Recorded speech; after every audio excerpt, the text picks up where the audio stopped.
Hello, everybody. Thanks for joining us. We will start with questions for Cade. We ask that you please stay muted if you're not speaking, and use the raise hand feature if you'd like to ask a question.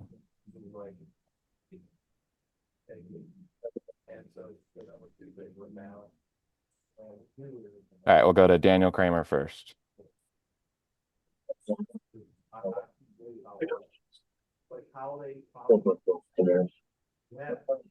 Hey, Kade, congratulations, man.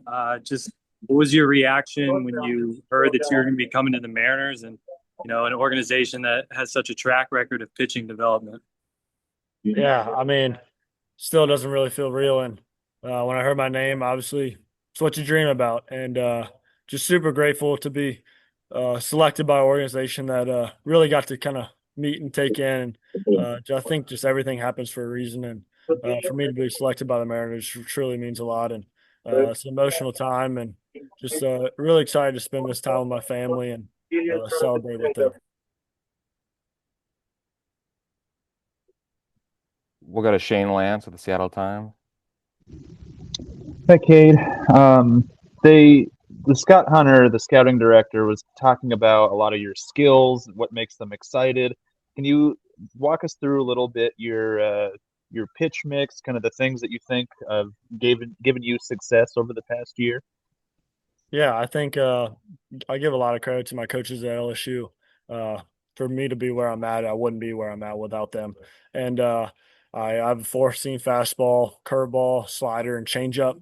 And last year I didn't have a slider, and I think the slider for me has been a really big upgrade for me. And I think that's why I'm at where I'm at. And being able to talk to y'all as the third overall pick is a big reason why was that slider. And just to be fortunate enough to kind of be around my teammates and learn from everyone that I've been surrounded by. And you never take anything for granted, and just super pumped up for the next chapter.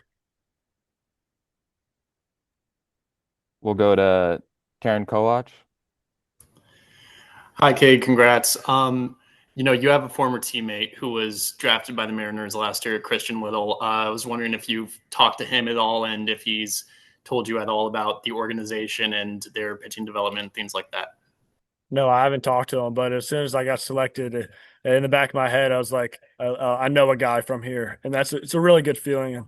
And Christian Little's a really good dude, and just happy to have kind of that guy on my shoulder that I can kind of count on back and just kind of lead me way. And he's a really good leader. He's a great teammate and someone that you kind of look up to a lot. So for him to be in my corner is really special, and excited to continue to kind of make new teammates and new friends along the way.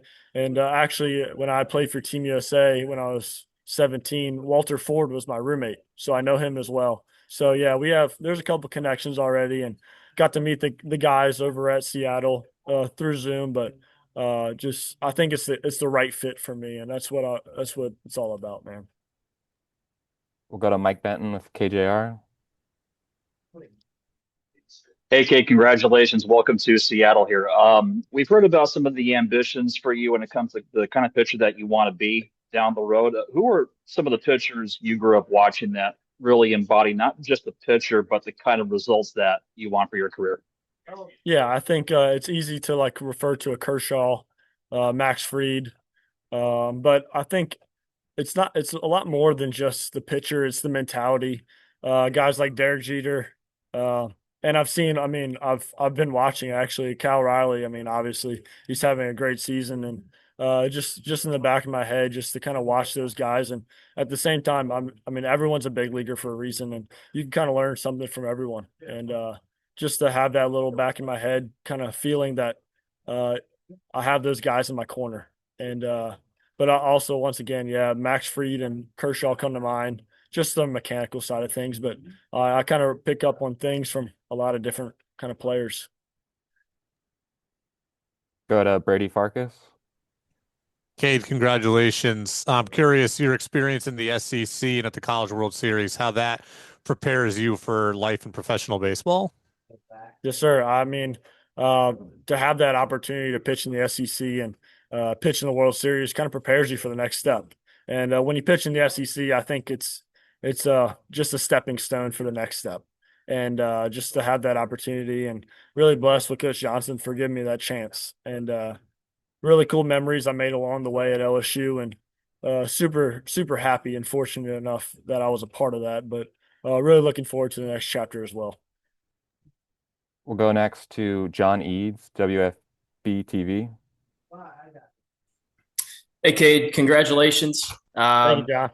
Absolutely. I'm just curious, in the 2 years you spent at LSU, if there's anything you learned or noticed about yourself as a baseball player that you didn't know before that you can now use in the professional ranks. Yeah, I think, like I already said, I give so much credit to Coach Yeski, and I'm right here talking to all these guys mostly because of him. And I genuinely believe that without the help of him, I wouldn't be sitting here right now. And just give a lot of credit to him, and just so happy to have that opportunity to play for the purple and gold, and it's something I'll cherish for a long time. And just to have that in the back of my head, that I can always lean back on the Tigers is something really special. And obviously I made so many great memories this year that they're really close to my heart. We'll go to Kate Brewster with Lookout Landing. Hi, Kate. Congratulations. Scott Hunter was talking about what a watershed moment it was for him watching you against Coastal Carolina, and not necessarily because obviously impressive complete game shutout, but it was the way you rebounded from a couple of tough innings early on that really made him think, wow, this kid can battle.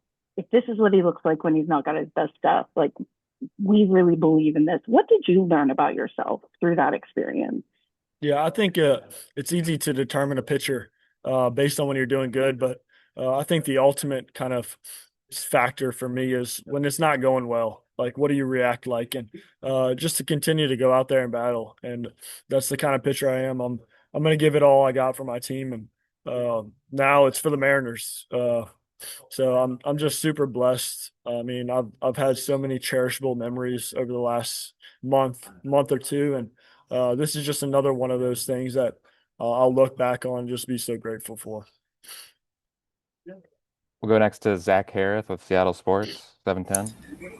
Hey, Cade, congrats. We know you had Tommy John surgery back in high school, at a young age. How much did that kind of teach you early on to deal with adversity, and how much did that kind of help you at LSU? Yeah. So I had a physical therapy guy that had really kind of taught me the way. And now I kind of use that routine of keeping my arm in shape and keep my arm healthy because of him. And just super grateful. Once again, it's the people you meet along the way that kind of make everything happen. And just super glad to meet him as well. And I think through that Tommy John surgery, I've kind of learned so much about myself that'll just lead me along the way. We'll go next to Koki Riley with The Advocate. Congrats, Cade. Thank you.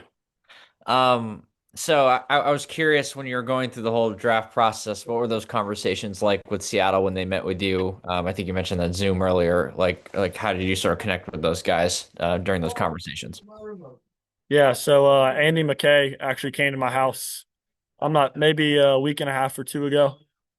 Sat down for about an hour, and we kind of talked things out. And it's funny enough, he was the only guy that came to my house, which is I'm not sure if that's ironic or that's just how things go. But we had some really good conversations that, funny enough, reminds me a lot of Coach Yeski in a lot of ways. And a lot of the guys that are mentality through the Mariners remind me of kind of how they go about their business, just like Coach Yeski did. And I think that we created that bond that put us to a spot where they were able to select me, and just super honored again. I mean, to be selected as a third overall pick still feels like a dream to this day. All right, we'll go next to Daniel Kramer. Hey, or I know you touched on Kershaw and Max Fried, but what seen or heard about the Mariners pitching staff, and how they've been able to cultivate young homegrown arms and graduate majors. Yeah, so I've watched a couple guys already. Logan Gilbert just actually texted me, which is pretty cool. I mean, he's one of the best in the world, and so just to have that honor for him to reach out is really special. guys like Brian Wu that are kind of the younger guys that, I mean, that's just pure dominance. And just the mentality they have in the pitching development area has just been something that I really look forward to. And through this process, I've always kind of known Seattle for their pitching development, and I've always heard so many good things. So just to have that opportunity to kind of just digest everything that they have to offer is just really special. We got time for a couple more questions. Next, we'll go to Jeffrey Nooney.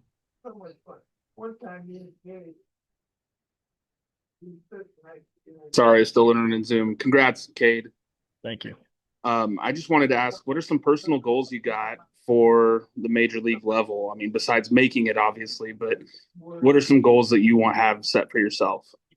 Yeah, obviously, I want to make it. I want to leave an impact, an impression on the Seattle Mariners, and give them a reason why I'm here today.